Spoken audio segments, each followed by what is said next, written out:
Safar Bula, 18 years old, from Vauxhall in London, had been convicted for plotting a terror attack on British soil. I mean, at the British, she wanted to attack the British Museum. I was there myself just the other day. There was security there, quite rightly. But when people like this have these bizarre and warped views of the country in which they live, a country that is giving them a life as it's giving me a life and is giving you a life, we've got to do more, haven't we? And I want to know what that is. How do we clamp down on this sort of vile radicalisation of our youth, and not just our youth? I mean, there were some seriously screwed up people in this country. How can we get through to them? What role do local communities have? What role do imams have? And are you prepared as a British Muslim to say, not in my name? Or is that an unreasonable expectation of you, given that you are 99.9% certain to be perfectly law-abiding, and not just perfectly law-abiding, but contributing in major ways to the success of this country? I mean, there's no reason why I should speak out against Israel's policies when they screw up in quite astounding and very concerning ways. But as someone with a public platform, as someone who is known to have part Jewish heritage, I do put my head up above the parapet and say, look, not in my name, just so that if you're confused and you think somehow because I've got Jewish heritage I'm going to back Israel right or wrong, well, I'm going to disabuse you of that notion. So I wonder whether, similarly, if you are a British Muslim, whether you feel that there's anything more that you can do. I'm not saying that you should do it. I'm wondering, in your perspective, whether there is something more that you could do to help the likes of Safar Bula realise that attacking the British Museum is not the way forward. Whatever you think of the way that we construct our society in this country, whatever you think of foreign policy, British foreign policy over the years, going and killing innocent people is not the way forward. Let's go to Redbridge and to Abbas. Good morning. Hi there. Good morning, Matt. Yeah, I mean, I think the issue is, and the way that you deal with it is a very multifaceted approach. I think it's not one shoe that's going to fit all. I know somebody personally who works in counter-terrorism, and they run the sort of within the Prevent program, and she said to me that, look, they go and meet these kids that are suspected to have been radicalised, or they're on their way to be radicalised, and they try to prevent, obviously, things escalating. But when they go back to the Home Office and sort of give the information in terms of what their findings are, often the Home Office are not really interested in aspects. So, for example, if foreign policy plays a big part in acting as a force to radicalise these kids, they're not really interested, because it's something that they don't want to change. They want to just continue to do whatever they're doing around the world. I'm not saying it's just that one, subject or topic that actually radicalizes, but it certainly plays a significant role in the way that these kids are brainwashed.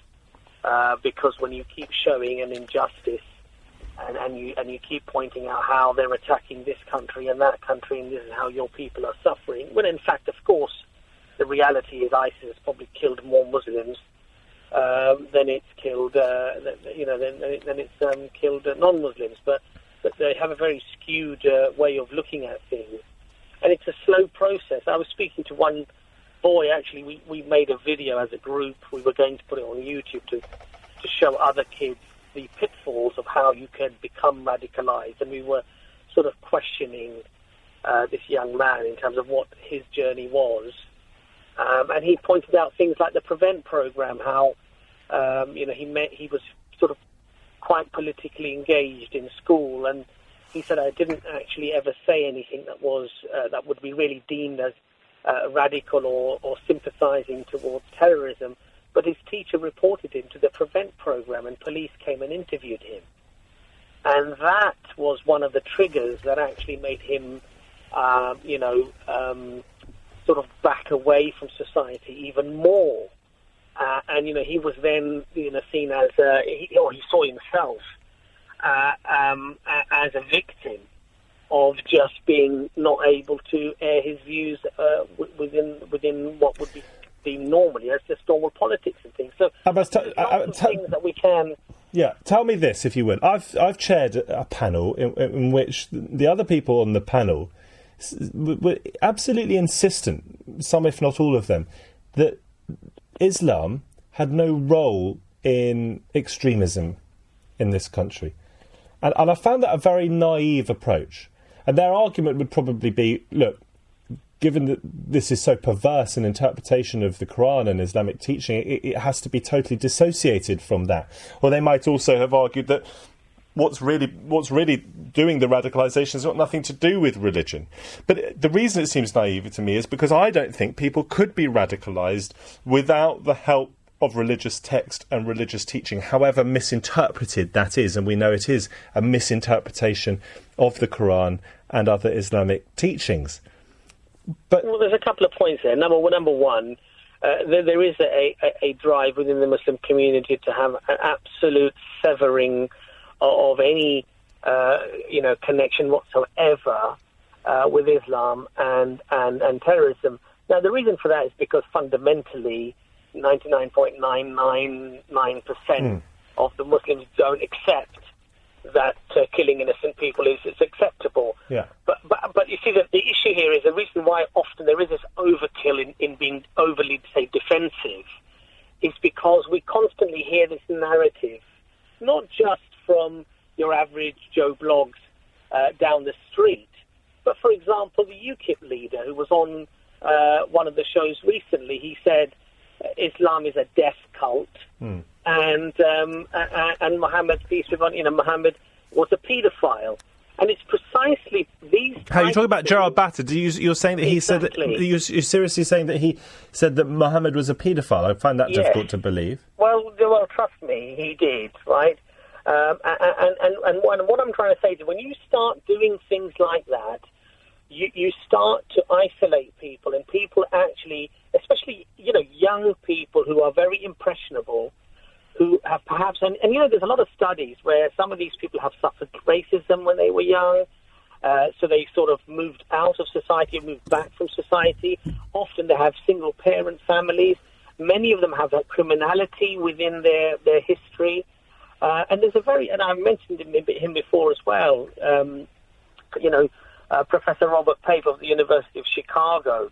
Let's not go down to the University of Chicago. My point to you, Matt, is that, look, we can either look at these things within an intellectual basis rather than just shooting in the dark, to really understand what's going on. All right, Abba, stay there if you will. I'm going to bring in Mohammed, and by the way, I've just checked that out.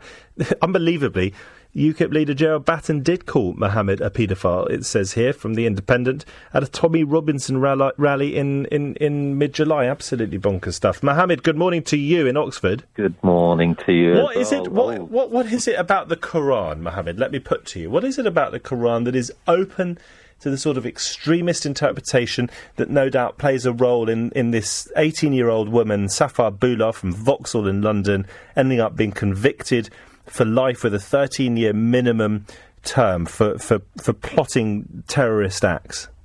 I'm going to say a very simple thing. First of all, I agree with where you mentioned the misinterpretation of the Quran. Now, second thing, very interesting, which I ask every Muslim brother, is that when we read the Quran, what is the very first word we read? Go on. And a lot of them turn around, and in Arabic, even if the other brother Faisal, the gentleman who's on the phone, Abbas, if you was to ask him the question, that what is the first word written in the Quran, I would be 99.9% more than satisfied if he gave me the correct answer. Well, let's just check. Abbas, what is the first word in the Quran? Well, the first word revealed to Prophet Muhammad was Iqra. The first word written in the Quran is Bismillahir Rahmanir Rahim. Mohammed? I start with the name of Allah. I'm impressed with the gentleman. Well, yes, Abbas seems to be a very knowledgeable man on these issues. Go on. And the brother Abbas has actually given the correct answer. Now, when I ask people about what's the first word, they come and the first line is Bismillahir Rahmanir Rahim, they turn around. But nobody mentions Iqra, which means seek knowledge. Mohammed, could I just stop you briefly and ask you this? Why do you keep referring to other Muslims as brothers? Am I not your brother as a non-Muslim? Of course you are. Good. Of course you are. Everybody, we're all children of Adam. So Mohammed, in just a couple of sentences, because we are going to hit the news and I need to move on in a moment. Yeah. What more could we be doing to de-radicalise people in this country? 30 seconds. What mainly is the thing, or the main issue it is, that it's the lack of cultural awareness we have. For all our communities, all of us who live in the UK, we lack cultural awareness. That cultural awareness needs to spread. There needs to be more education for the people, knowing the backgrounds of each other. That's the main form of integration. And leaving all the other things, the bad things said about, let bygones be bygones. Start fresh. Mohammed, thank you. And I tell you what, if we could all see each other as brothers, as sisters, we would be progressing in a very positive direction.